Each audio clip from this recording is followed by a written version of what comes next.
হ্যাঁ তো গাইস প্রথমবার তোমরা দেখেছো বালতিতে টুটি ফুটি ভরে আমরা অনেক কিছু করে দিয়েছিলাম।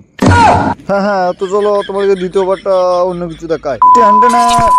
হ্যাঁ তো তাই কোন রকম খাপাগিরি করতে করতে কাপড় টাপড় সব কাঁচা হলো, তো সবই ঠিক ছিল। সালা সব থেকে মেন কাজ ছিল রান্না করা, আর আজকে রান্না হবে ইন্দুরের মাংস। তাই ঝটপট বেশি দেরি না করে ধুয়ে ধুয়ে আমরা সব লেগে গেলাম রান্না করতে। সালা এত কষ্ট রাখবো কোথায়, সালা এত কষ্টে জাঙ্গিয়া পর্যন্ত ছিঁড়ে যাচ্ছে। সালা কবে থেকে বলছি যে বিয়েটা দিতে সালা বিয়েটা হয়ে গেলে এতটা কষ্ট হতো না গো। হ্যাঁ তো সব কথা না হয়ে আমি বাদই দিলাম। তো তার কিছুক্ষণ পর ড্রেনের পানিতে গা ধুয়ে একটু চকচকে পকপকে হয়ে আর সাথে একটা এটিএম কাগজকে নিয়ে আর তার সাথে একটা ইয়াং বিটি ছেলেকে নিয়ে বেরিয়ে গেলাম। হ্যাঁ তোমরা আবার ভাবে শালাকে বিটি ছেলে বললে কেন? আগে বিটি ছেলে বললাম এই কারণে শালা চুলগুলো দেখো মনে হচ্ছে লবণ কুমার মাঝি।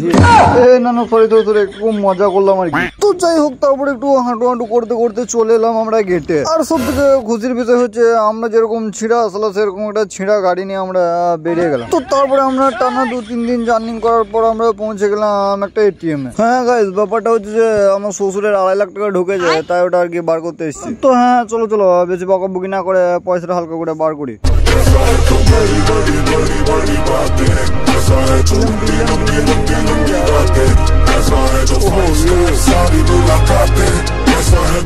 So tata guys.